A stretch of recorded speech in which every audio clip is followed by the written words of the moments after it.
रविवार रात ओले वर्षा ने मचाई तबाही, खेतों में बिछ गई गेहूं की खड़ी फसल। मध्य प्रदेश के सिवनी जिले में शनिवार रात के बाद रविवार रात भी तेज हवा के साथ हुई वर्षा और ओलावृष्टि ने तबाही मचा दी। सिवनी जिला मुख्यालय समेत आसपास के 50 से अधिक गांवों में ओलावृष्टि वर्षा हुई।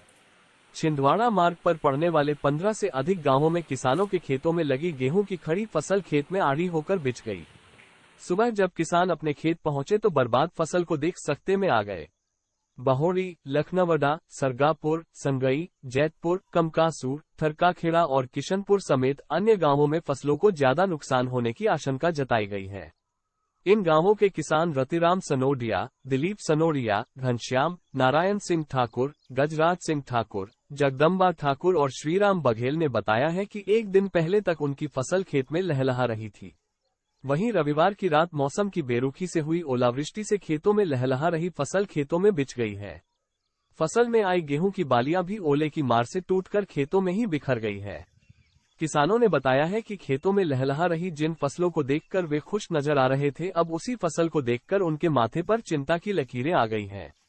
किसानों ने वर्षा और ओलावृष्टि से गेहूं, चना, मसूर के साथ सब्जियों में टमाटर, मटर, धनिया आदि फसलों को नुकसान पहुंचने की संभावना किसानों ने जताई है। किसानों ने बताया है कि वर्तमान में फसल की पैदावार अच्छी हुई और कुछ दिनों में फसल कटने की स्थिति में आ गई थी, लेकिन ओलावृष्टि ने सब बर्बाद कर दिया। एक दिन पहले शनिवार की रात हुई ओलावृष्टि से जिले के 163 गांव प्रभावित हुए थे।